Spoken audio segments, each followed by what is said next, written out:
நம்முடைய கர்த்தராகிய இயேசு கிறிஸ்துவின் நாமத்தில் அன்பின் வாழ்த்துக்கள்.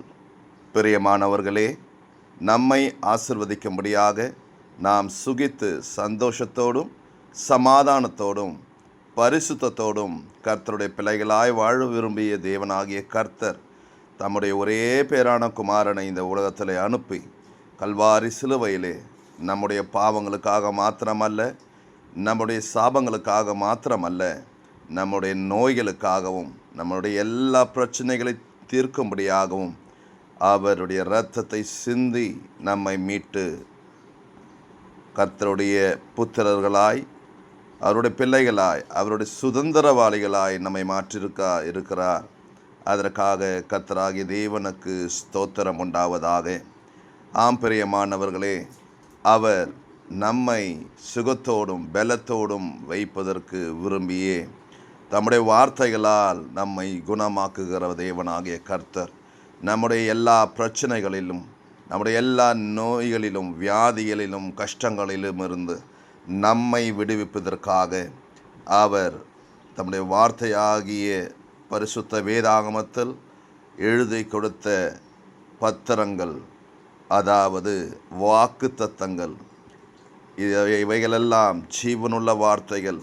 அவருடைய வார்த்தை ஜீவன் உள்ளது என்பதை என்னுடைய வாழ்க்கையில் அநேக முறை நான் அனுபவித்திருக்கிறேன்.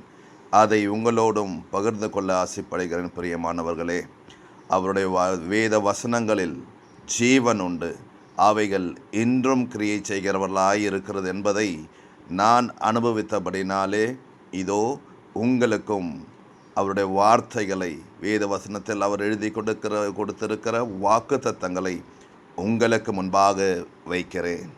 நான் வாசிக்கிறதான இந்த வேத வசனங்கள் இன்றும் கிரியை செய்கிறதா இருக்கிறது. இதை நீங்கள் விசுவாசித்து இதை அறிக்கை செய்வீர்கள் என்றால், முழு மனதோடு உள்ளத்திலே தேவனை நோக்கி கூப்பிடுவீர்கள் என்றால், நீங்கள் இதை டிக்ளேர் செய்யும் பொழுது உங்கள் சரீரங்களிலும் உங்கள் ஆத்துமாக்களிலும் பரிபூர்ண சமாதானத்தையும் சந்தோஷத்தையும் ஜெயத்தையும் சுகத்தையும் ஆரோக்கியத்தையும் நீங்கள் பெற்றுக்கொள்வீர்கள் என்பது நிச்சயம். விசுவாசியுங்கள், இதை அறிக்கை செய்யுங்கள். கர்த்தர் உங்களை ஆசீர்வதிப்பாராக. உபாகமம் 7ஆம் அதிகாரம் 15ஆம் வசனத்திலே கர்த்தர் எழுதி கொடுத்த வாக்கு தத்தம், கர்த்தர் சகல நோய்களையும் உன்னை விட்டு விலக்குவார்.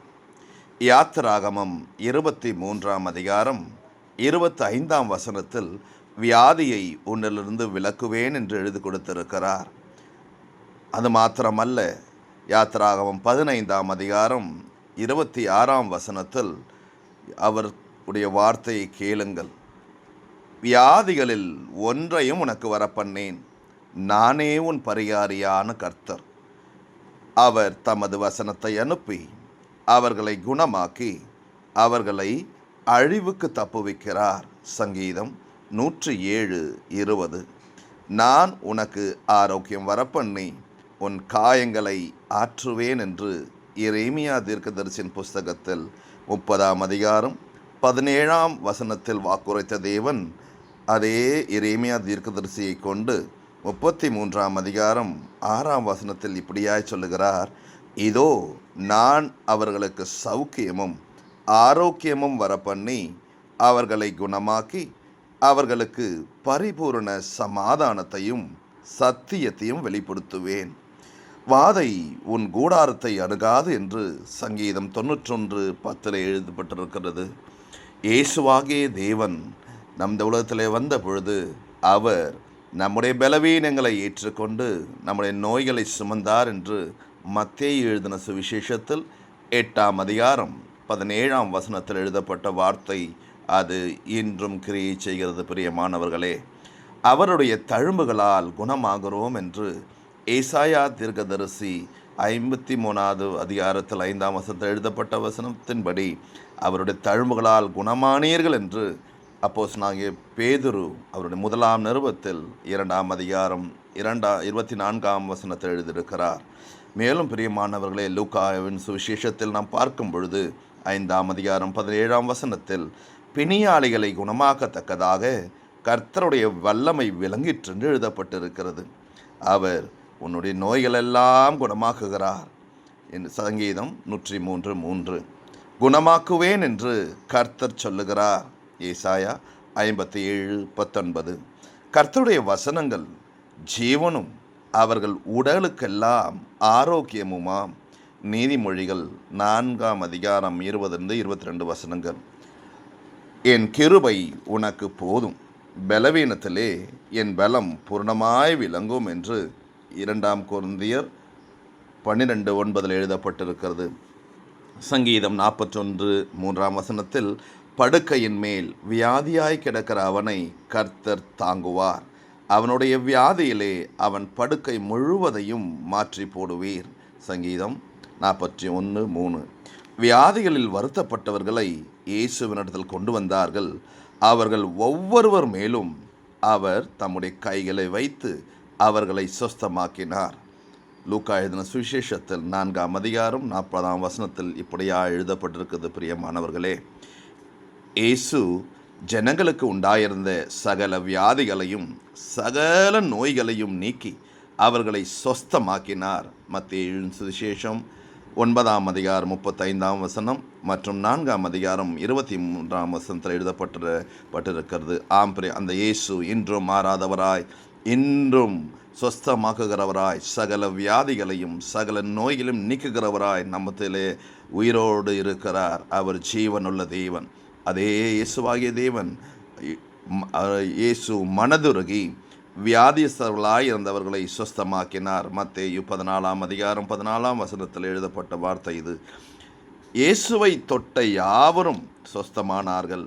மத்தேயு சுவிசேஷம் 14:36 வசனம், மார்க்கு 6:56. ஆம், நீங்களும் விசுவாசத்தோடு அவரை தொடுவீர்கள் என்றால் நீங்களும் சொஸ்தமாவீர்கள். இதோ நான் உன்னை குணமாக்குவேன் என்று 2 ராஜாக்களின் புஸ்தகத்தில் 20:5 வசனத்தில் எழுதப்பட்டிருக்கிறது. மனுஷன் அப்பத்தினால் மாத்திரம் அல்ல, தேவனுடைய வாயிலிருந்து புறப்படுகிற ஒவ்வொரு வார்த்தையினாலும் பிழைப்பான். மத்தேயு 4:4, லூக்கா 4:4, உபாகமம் 8:3. ஆவியே உயிர்ப்பிக்கிறது. வசனங்கள் ஆவியாயும் ஜீவனாயும் இருக்கிறது என்று யோவானின் சுவிசேஷம் 6:63 வசனத்தில் எழுதப்பட்டு இருக்கிறது. சத்தியத்தையும் அறிவீர்கள், சத்தியம் உங்களை விடுதலையாக்கும். யோவான் 8:32.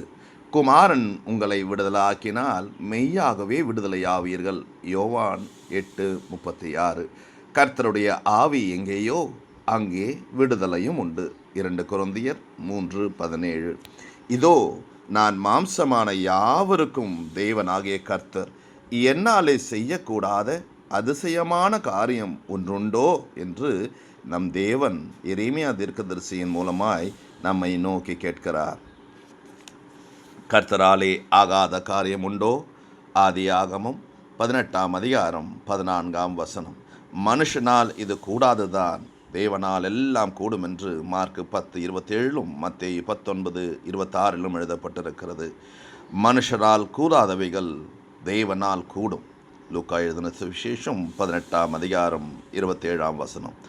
தேவனாலே கூடாத காரியம் ஒன்றும் இல்லை என்று லூக்கா எழுதின சுவிசேஷத்தில் 1 37 வசனத்தில் எழுதப்பட்டிருக்கிறது. ஆம் பிரியமானவர்களே, இந்த ஜீவனுள்ள வார்த்தைகளை நீங்கள் விசுவாசித்து அறிக்கை செய்வீர்கள் என்றால், உங்கள் வாயினாலே நீங்கள் அறிக்கை செய்யும் பொழுது, உள்ள இருதயத்தில் விசுவாசிக்கும் பொழுது, அது உங்களுக்கு ஆரோக்கியத்தையும் விடுதலையும் சுகத்தையும் பலத்தையும் மாத்திரமல்ல, சந்தோஷத்தை சமாதானத்தையும் அவர் எழுதப்பட்டு சொன்ன வார்த்தையின்படி பரிபூரண சமாதானம்.